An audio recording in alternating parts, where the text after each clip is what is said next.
On today's episode of Locked On Avalanche, does what happened in Vegas really stay in Vegas? Let's hope so for the Avalanche sake. And the Gabriel Landeskog Lonzo Ball connection, the crossover you've all been waiting for. New episode of Locked On Avalanche coming at you.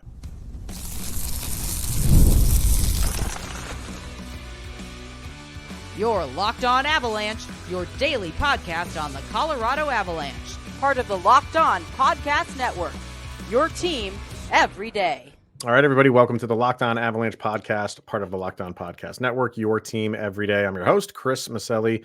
With me, as always, is Mr. Shaggy Von Doom, Kyle Sullivan. Thank you for tuning in, making this your first listen of the day. That is always appreciated. And make sure you're following us on our social media outlets, LOPN_Avalanche on Twitter, X, Locked On Avalanche on Instagram and Threads. Questions, comments, concerns, and opinions, lockedonavalanche@gmail.com. And follow us on our YouTube channel. Hit subscribe, get notified when a new show goes live. And make sure you're subscribed to our subtext as well. Link to that's in the show notes below. When you do, you chat with Kyle and I one-on-one. We get your opinion, everything Avalanche related, which we share on this very podcast. I am willing to bet I did the very first crossover with a Locked On Avalanche show and a Locked On Hockey show and a Locked On Basketball show. Probably. I'm willing to bet that's the first time it's ever happened. It's coming up a little bit later. Why? Because what Gabe Landeskog is going through, Lonzo Ball of the Chicago Bulls has eerily gone through something very similar. So I reached out to Haize of the Locked On Bulls show to come on for a segment and kind of compare surgeries. So he was gracious enough to do that. So it was fun. So that's going to be a little bit later. We'll discuss the Columbus Blue Jackets game over the weekend. But like we always do, after the day after a game, we get to our morning leftovers. And this one is obviously, there's probably a lot on the plate for this one, Kyle, after the 8-4 loss in Vegas, your first game of the year. You do get the Mikko Rantanen hat trick. Quick update too. Pierre LeBrun did mention something on his show that he thinks there's a little bit of a gap between Mikko Rantanen and the Colorado Avalanche when it comes to these contract talks. Didn't make it seem so doom and gloom where it's like not going to happen, but it is one of those things where it seems like Mikko's on maybe a Jeremy Swayman thing going on. Not as contentious, we talked about that. It's not going to get played out in the media, but according to him, it does sound like there is two sides. They are a little bit apart. I still think everybody comes together. A lot of times these things do come together. So I think in the end, cooler heads will prevail and the deal will get done. We just don't know when at this point. We'll have to wait. Yeah, I'm just, Pierre, stay out of it. Stay out of it. I don't need that. I don't need that over my head. Up in Canada, basically. I'm not going to hyper-analyze Mikko Rantanen and be like, oh, is this going to close the gap? Is this going to make it? No, I'm not. No. Especially after that hat trick. Please. Yeah. So that's just going to have to play itself out. Yeah. As far as this game goes, for me, man, like I typically don't wake up the next morning after a loss really like dwelling on it anymore, unless it's the playoffs. Playoffs are a different animal. Regular season, there's just so many games. It's such a long season. I really don't. I'll wake up in the morning, and I think doing the show is a great release of after a loss, being able to just spout off if they play poorly, and then I'm kind of over it by the next morning. I think just because it was the first game of the year, I think that had a lot to do with it. You want to get out on a good foot. You're going to lose games, clearly, but your first game to lose in that fashion just stuck with me the next morning. I don't know if it did for you. Yeah, and I like the fact that you woke up. That must have been nice. What stood out to me today while I was thinking about it and dwelling on it, and do you remember Jonathan Drouin? It's funny you mentioned him. Because of course, yes, you all know Jonathan Drouin. Did you know he played for 21 minutes in that Vegas game? You could have fooled me. Did you know he didn't take a single shot in that Vegas game? I did. You know what? I didn't really dive into the stats. I did not know he didn't take a shot. But now that you say that, doesn't surprise me because I don't remember. I don't remember seeing one because there wasn't one. Yeah, he wasn't around in that game. Very odd. Yeah, it's for all the hype and like we're talking about how does he do in year number 2 and after that prove it to me kind of contract. 21 minutes of Jost invisibility. It was astounding. So I'm kind of happy you phrased it that way, because one of the things I wrote down was I really want to try this year to not take every game and kind of expand it to like the entire season. You know what I mean? Because I think we do that way too much in sports and analyzing sports and stuff like that. And I really want to like live in the moment for a game, because I mean, that's what happens in sports. Like, guys have good games, guys have bad games. And I think we are really quick to jump to, especially with this one, and especially with someone like Georgiev, of yeah, it's going to be a struggle for the whole season. It might be. I'm not saying that it's not, but I just don't want to go there of immediately feeling like, okay, well, the rest, the next 81 games are going to be a struggle because both goalies struggled in game 1. I really want to try to focus. Like, you can take collections of games, you can take stretches of games and say this guy's playing very well right now. It's like in Major League Baseball, guys go through slumps. Yeah. And I really want to try to focus on like the here and that game. How did they play for that game? Yep. And for that game, it was tough for a lot of guys. I don't want to go beyond that and say like, well, the rest of the year is doom and gloom. And sometimes you get caught up in doing that when you interact with people as much as we do online and stuff like that. I filter a lot of it out because some people just go right to the anger, like going right to straight to 100 really quick. I really want to be cautious of that this year and not really go down that road after a bad game. A bad game is a bad game. You're going to have more of them this year, and then you just leave it at that. Yeah, and I completely get that, and it's one game, and we're going to laugh and probably forget about this game when it's that cold, dreary February night, and you're playing a back-to-back, or you got Winnipeg coming up, and you're just like, whatever. Sure, it's a Tuesday. It's like 10 o'clock. Why? But like this game 1, I'm just like, a lot of my leftovers are basically looking back at that game like, when the Avs were down, where was that push? Who was that guy? Because this is something we're going to talk about with the bounce back for Columbus. And like, we're talking about building blocks. What are you going to build going into that Columbus game? Right. Where was the push? Who stood out to you as the leader and the spark? So it's funny because I feel like, they would have a push because they'd get a goal back. You know what I mean? They'd score one. And I think it was more or less what's the opposite of who's the guy giving us the push? Who's the guy or guys that are allowing Vegas to turn right around and get it back? That was the problem in that game.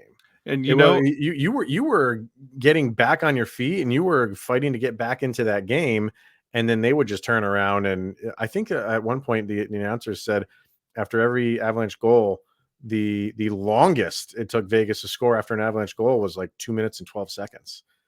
So think about that. Every goal the Avalanche did to get back into the game, 2 minutes or less, Vegas took one back.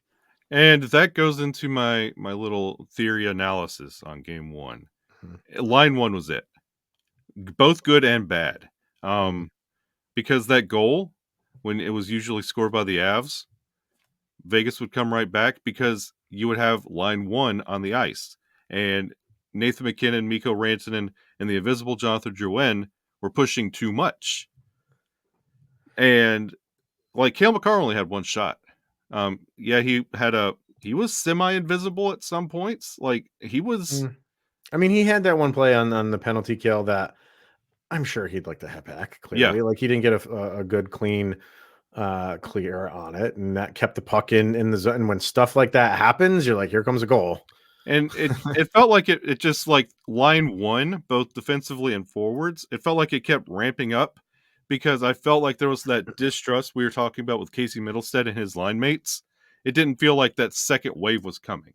Like, other than Middlestead's push, you never felt like it was coming. And line 3, whatever was going on there with the Roaring 20s. And line 4 was okay, but they cut line 4 off midway through the second period, and they started rolling 3 lines. And it felt like line 1 was doing a little too much.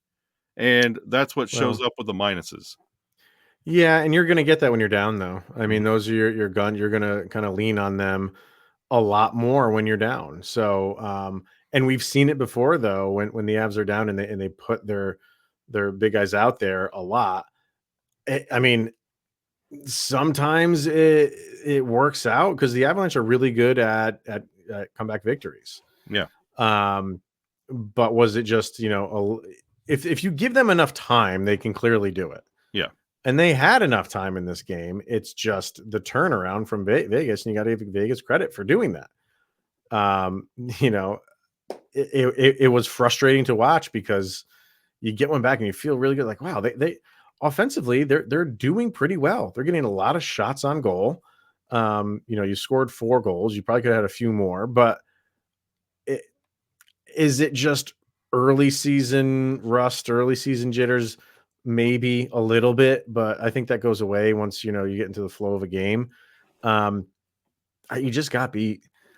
You just got beat soundly, and Jared Bednar even said it in the post-game press conference. Every mistake the Avalanche made, Vegas scored. Mm-hmm. Everyone. And I said something similar on yesterday's show. I didn't even hear him say that. I said something very similar to that. It just seemed like if the Avs were out of position, which they were a lot, Vegas knew right where to go, and it was a goal. Stuff like that's not going to happen for the duration of a season, but it was just frustrating. I want to be on that end of it next game. That's not. I mean, it was just like whatever Vegas was doing was turning up. I hate to use the pun because it's Vegas, but it was turning up aces for him. So, yeah, I'll see myself out. All right, let's get a break in here and bounce back against Columbus. Is that ahead on Saturday? We'll do that next. First, we're going to hear from Indeed because we're driven by the search for better. But when it comes to hiring, the best way to search for a candidate isn't to search at all. So if you need to hire, you need Indeed. And Indeed is your matching and hiring platform with over 350 million global monthly visitors, according to Indeed data, and a matching engine that helps you find quality candidates fast. So ditch the busy work and use Indeed for scheduling, screening, and messaging so you can connect with candidates faster. Indeed doesn't just help you hire faster. 93% of employers agree Indeed delivers the highest quality matches compared to other job sites, according to a recent Indeed survey. So join more than 3.5 million businesses worldwide that use Indeed to hire great talent. And listeners of Locked On Avalanche get a $75 sponsored job credit to get your jobs more visibility at Indeed.com/lockedon. Just go to Indeed.com/lockedon right now and support Locked On Avalanche by saying you heard about Indeed on this very show. Indeed.com/lockedon. Terms and conditions apply. And if you need to hire, you need Indeed. All right, so the Avs, a couple of days off after Vegas, back in action on Saturday. Columbus comes to town, and this is your first home game against Columbus. Columbus, not a very good team. We know that going in. Maybe this is the best thing for the Avalanche is to follow that up and have a team that's coming in that's not really expected to do much, but it's the beginning of the season. And I think, when all teams are kind of starting out at the same schedule and everybody's record, I should say, you get your best from teams early in the year. But the way that the Avalanche played, I think it's just going to be no mercy against Columbus. Home crowd, first game at Ball, that place is going to be going crazy. They want to give them a show. They want to hang 8 on Columbus. So they want to turn around real quick. And it plays out perfectly for the Avs because you're back at Ball Arena. Injuries have already plagued Columbus, and the season has even got really going for them. Yep. And you sent Covey and Ivan. You reassigned them.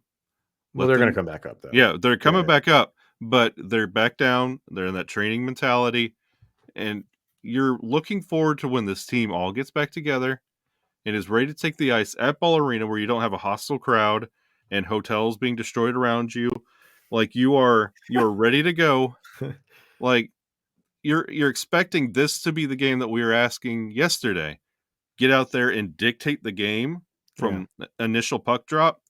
And it allows, when you get yourself ahead, and Columbus is a team where you can do that and should do that. I want to raise the stakes a little bit. Should do that.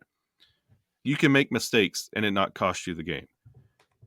If you get out there, if you could get out there and get a goal or two lead and have that momentum in your pocket with the home crowd behind you, you can make a mistake and it not dramatically turn the game around and put everything on your gift, who I did not mention at all in my morning leftovers. Yeah. I get what you're saying, but I don't want the Avs going in there playing to make a mistake. You know what I mean? Like, No. or playing to, if this happens, we'll be okay. You hopefully can recover from and mistakes are going to happen in the game of hockey. Yeah. They happen all the time. But I don't think you want to play with that in mind, just because it's a lesser opponent. But as we're recording this, it's the second intermission for the Blue Jackets, and they're losing to Minnesota right now 2-1. And so it was tied at 1, and then Minnesota got one towards the end of the second. So we'll see how that ends, obviously. But either way, so that's a road trip right now for the Blue Jackets to start their season, because this is their first game.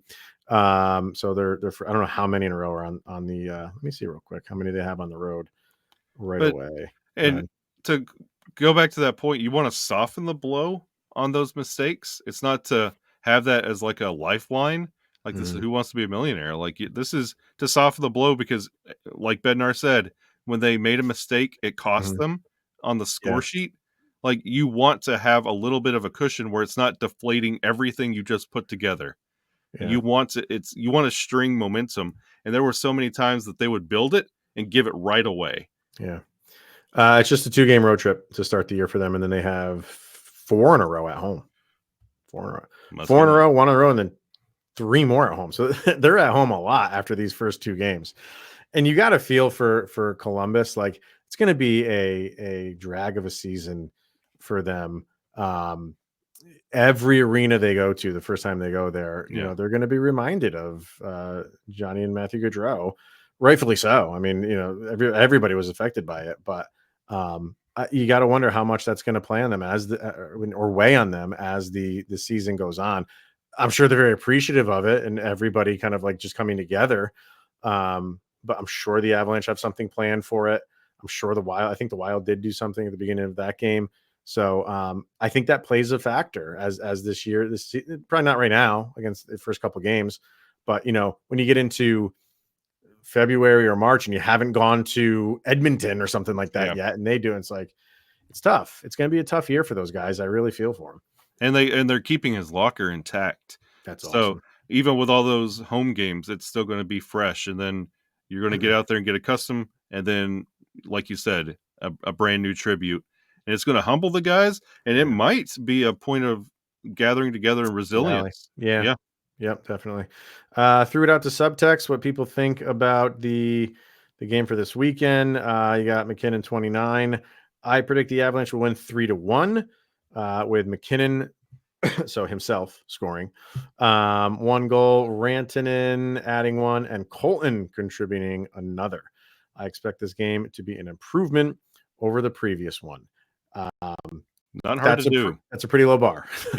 Not hard to do. I would hope we can do that. As fan forever, I think we grab the W. Maybe I'm being optimistic, but I think we learned a hard lesson against Vegas. I don't think that. I pretty much know it.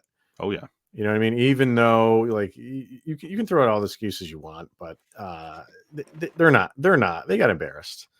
And the way that this team is with the expectations, they don't want that to happen 2 games in a row, especially against a team that they should beat.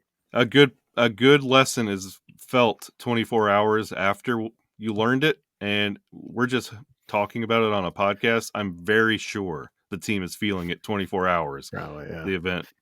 Yep. Coy, I think the Avs bounced back just fine against a team like Columbus. I'm more worried about the next time they play Vegas, Edmonton, New York, or any of the other potential contenders. My faith in Georgie is severely shaken after this preseason and the first game. Like I said in the beginning, Coy, let's not go down that road. Let's live in the now. It was a bad game. But these guys are professionals. We got to give them the opportunity to right the wrong. And let's do that with Georgie. Let's do that with everybody that played poorly. Let's not single him out because it wasn't just him. I get what you're saying. And I also look forward to playing teams like Vegas again and Edmonton and New York, and take your pick, because that is where the tests come in. And those are the teams you want to play. Let's get to Sunday before we start deconstructing our faith in Georgie. And I do want to give an update. Madam Battleaxe is okay. So she said she's back. Her family's okay. Minimal damage. And she did get her power back already. Hey. So thumbs up for that, Madam. Glad that you're doing okay. Have not heard from Tanya yet, but hopefully they're doing okay too. So yeah. Get an Avs win on Saturday, and that'll just help for a little bit. For a little bit. A little respite. So, all right, let's get our last break in, and then on the other side of it, we'll just cut in real quick, and then we'll get to the Gabe Landeskog and Lonzo Ball connection. We'll do that next. First, FanDuel. NFL fans, you can start the season with a big return over at FanDuel, which is, of course, America's #1 sports book. So when you get a hunch in the middle of the game, you can check out the latest stats, view live play-by-play, and so much more on the same page where you place your very bets. What do you think this week, Kyle? Broncos going to continue this streak? They're pretty hot right now. Even though they're not playing hot, they're winning. Offense is getting there. Defense looks just unbeatable right now. Yeah. So you got that, and you let the offense figure things out. You keep going in this projection, and things could be pretty good for the Broncos this year. Keep the throwbacks, please. Oh, please. How good did those things look? Just beautiful. So, but over at FanDuel, if you want to bet the Broncos, I mean, maybe now is the time. Things are looking good, and you can start with $200 in bonus bets guaranteed when you place your first $5 bet. So you put $5 on any bet and you get $200 in bonus bets. And like we said, that $200 is guaranteed. That's over at America's #1 sportsbook, FanDuel, and FanDuel.com. All right, so let's dive right into this, sir. Good conversation I had with Haize over at Locked On Bulls between the injuries to both Gabe Landeskog and Lonzo Ball. Both had the same injury and same surgery, which nobody has come back from. And you might get these two guys doing that this year relatively soon. Pretty crazy. So good conversation. We'll play that for you now, and then we'll wrap up the show on the other side of it. So here you go. Come back, and over on social media, they love talking about having not having something on a bingo card over there, and I'm willing to bet a crossover between the Locked On Avalanche and Locked On Bulls was not on any bingo cards out there in the social media world. But we're going to do it, and there's a reason why. So Haize from the Locked On Chicago Bulls podcast is joining me right now. Thank you, sir, for doing this. This is good. Yeah, thank you for inviting me, man. Absolutely. And the reason why we're doing this, for those that don't know, I'm sure there's some people in Avalanche world that don't know what's going on with the Bulls and vice versa. But obviously Gabe Landeskog and Lonzo Ball for the Bulls both had the same surgery. It's a surgery that is bringing us together today. And it's not just your typical surgery. Obviously, it was the cartilage knee replacement surgery. Mm-hmm. And it's not only that, it's just no athlete has ever returned from this, from my understanding. That's correct? I mean, right? Nobody's ever done it? Yeah, nobody's ever done it. And now we have two guys that are kind of on track to do that. So I reached out to you. I said, let's talk about it. Compare injuries, compare surgeries, and see where the guys are right now, because it's interesting. It's real interesting. So for the people in the Avalanche world that aren't familiar with why Lonzo Ball needed this surgery, bring him up to speed on that. Like, was it an injury? Was it a collection of injuries? What was the history of why he needed to go the route of getting the surgery? It was a cold day in against the Golden State Warriors. I will never forget it. The Bulls were #1 team in the East. Yeah, so he went down. Initially, it was a torn meniscus. And through that, I believe a bone bruise developed, which then led to the cartilage replacement surgery for Lonzo Ball. And that was like 900 days ago at this point. So that's where we are. So, which is what? So 900 days ago is what? When 2.5 years, basically. Right. So, okay. Wow. So he actually had the surgery done 2.5 years ago. No, that's the injury. So that's the injury. Okay. Yeah, that was the injury. So for a while there, they thought they thought it was just the bone bruise. They were waiting for it to go away. So it was probably about a year after the initial injury where he got the cartilage replacement surgery. So that is so interesting because that's kind of the road Landeskog went down, because he was injured. For the Bulls fans that don't know, he was injured by Cale Makar. I'm assuming you guys know who Cale Makar is, but his skate came up and sliced him right across the knee. Oh, wow. He played the following year, and his last moment right now is on the ice. Gabe Landeskog's last moment right now is hoisting the Stanley Cup. That's his last game. And after that, he tried to kind of do different methods, and they didn't go the surgery route. And at first they thought he was just going to be out for 12 weeks. And then that didn't happen. It got pushed back. And then after the first season he was out, they decided to go the route of the surgery. Mm-hmm. So is that similar then to what Ball exact did? Same. So see, I didn't even know that part of it. Wow. Yeah. So initially when he went down, I think the initial diagnosis or the time frame they gave him was 6 to 9 weeks. And then at the end of that 9 weeks, they kept saying, well, he's had a setback. They finally shut him down for the season. And then when he had the surgery, I think a little bit before, they did say 12 weeks. And then they just shut him down. The second year, got to preseason. There was some hope that he was going to be able to return. And then before preseason even ended, they said, yeah, we're just going to shut Lonzo down. He's not even going to return this year. So then when did he have the surgery? When was the month that he had the surgery? If I believe it was May of 2000. I can't remember, 2023, I believe. Yeah. Same exact time. That's crazy. Gabe Landeskog was May 10th. And I remember reading an article that Landeskog reached out to Lonzo Ball, because I think Ball might have had it like either right before it, or they were going around the same time, apparently. That's crazy. And they called each other, and I don't know if they've kept in touch. I'm sure they have to some capacity.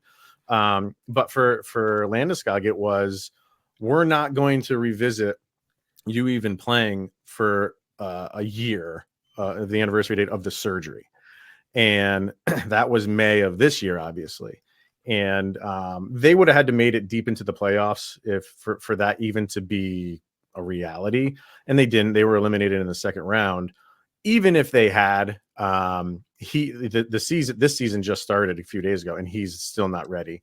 But it was, as far as has there been any setbacks for him since the surgery, or have things been okay since the surgery part of it? Since the surgery, it seems like he's been going along the path that they've needed him to go on. He was doing 5-on-5 in a simulated environment for a couple of months. He's come to preseason. We just started our preseason. We're 1 game in so far. He hasn't played in preseason yet, but we did a full scrimmage. We brought in refs. He's gone through the contact portions of practice. So it seems like since then it's been a steady progression. Okay. All right. So, I mean, things are looking for Landeskog. It's been in the beginning stages of the surgery. They were basically saying, if there are any setbacks, we're basically starting from square one. And since the surgery, there haven't been any, and he seems to be progressing nicely. There is a new, if anybody wants to watch it, there's a new documentary on Amazon Prime that follows. It's 6 episodes. He's in one of the episodes where they follow his rehab kind of. Awesome. Yeah. So you're seeing you're seeing people putting out videos of him in practice. So he's getting there. Not 100%. They did. He's golfing. I can tell you that.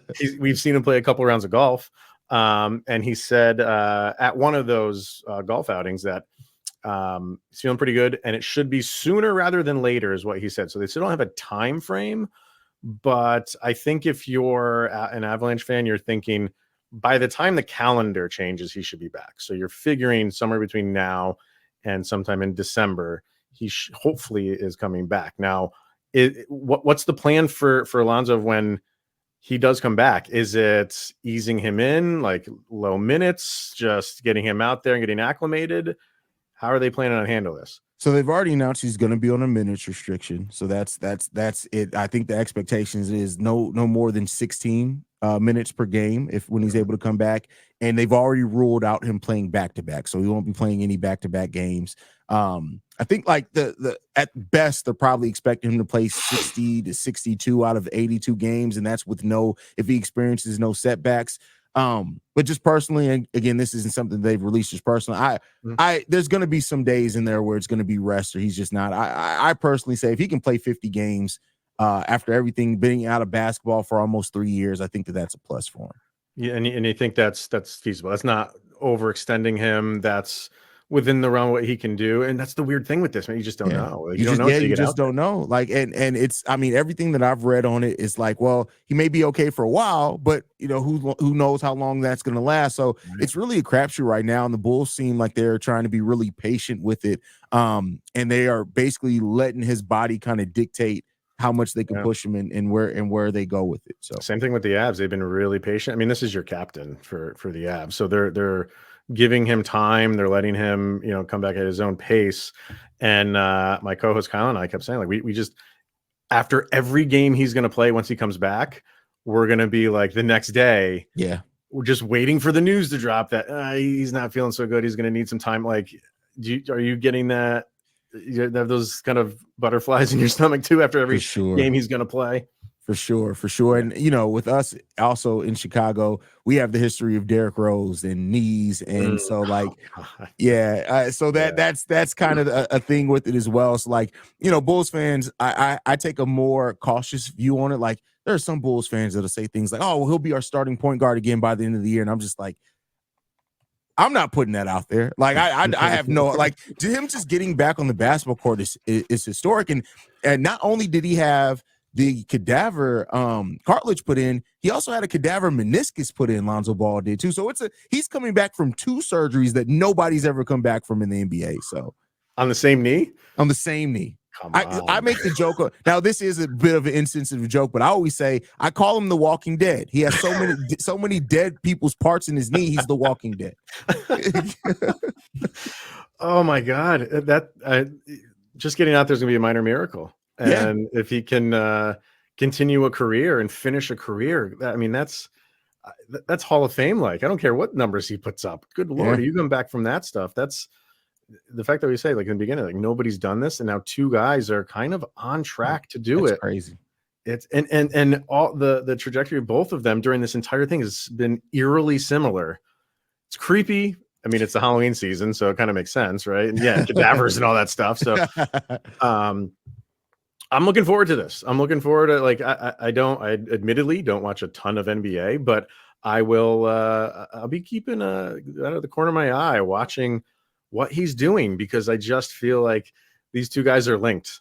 And I almost hate to say it, but it's like if one of them gets hurt, like the other one might in their game, just because they're the way that this has progressed is kind of creepy. So it is. It's a similar pass. Maybe we'll have to do a mid-season catch-up to see where each guy is. I'd love to do it. What is the projection for the Bulls this year? Are they contender or something? Forgive me, because like I said, I don't follow it intently. So they're contending for the bottom of the barrel. Really? They're so we went through basically a pseudo rebuild. We still have some of the pieces of the old team, but we've gone considerably younger and traded off a lot of our best pieces on the team. So it's kind of like they have this cautious optimism that a lot of the young guys are going to step up and we could, exceed expectations, but it's still that chance that it all comes crashing down. So it's going to be an interesting season to watch. But I don't know how many wins are going to come out of that interesting season, so to say. All right. Well, is the draft next year looking pretty good? Is it's It It's is the deepest draft in like the really last 5 years. oh, So okay. yeah,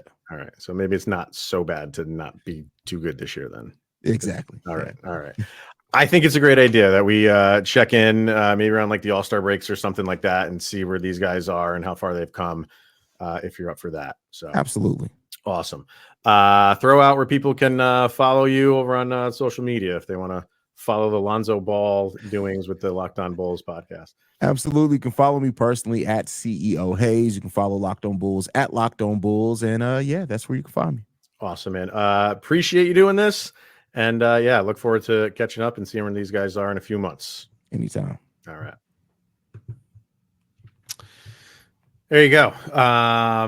Creepy stuff, man. I did not know that happened with Lonzo Ball the whole year prior to the surgery. Same thing with Landeskog. I didn't know that part of it. And it is eerily similar how these two guys' paths are just kind of connected. It's crazy. Yeah, and we're going to be watching the Yeah. health of both knees all year long, and I'm Yep. glad you took that crossover because we'd be talking Derrick Rose for 30 minutes. So. And see, that's it. Like I stuff like that. I mean, I'm fully aware of Derrick Rose and his knee problems, but didn't make the connection of it being the Bulls and Yeah, he Lonzo was a Ball. former So, Knick too. he was, yeah, he was all over the place, wasn't he? Didn't he Yeah. play for a handful of teams? So yeah. But I am like I will be kind of just monitoring, seeing how it's going for him. Like, is he doing okay? Not that means anything for Landeskog because it's a different sport and a different game, and one hit from in Landy's sport and could send him back to IR. One weird landing from a jump shot from Lonzo Ball could do the same for him. So it's different, but you will be watching just see like, hey, is he getting stronger as the year is going on? That bodes well for Landeskog, save the freak injury, which anybody is prone to. So yeah, now we're going to be really watching sheet conditions when it comes to like game time. It's right. like it better be clean. We better be playing nothing but Montreal ice. Is that Zamboni inspected? Oh. Make sure. Yeah, exactly. So no, that was good though. So again, thank you to Haize for coming on and doing that. And good luck to Lonzo Ball out there in Chicago. So all right, that is going to wrap it up for today, everybody. So thank you for tuning in, making it your first listen of the day, every day, and all week long, obviously, as well. So enjoy the weekend. Enjoy the game on Saturday. We'll be back on Monday to discuss how it all went down. So he is Mr. Shaggy Von Doom, Kyle Sullivan. I am Chris Maselli. This is the Locked On Avalanche podcast. And hey, you just got through another day where Sidney Crosby's closer to getting to an Avalanche sweater.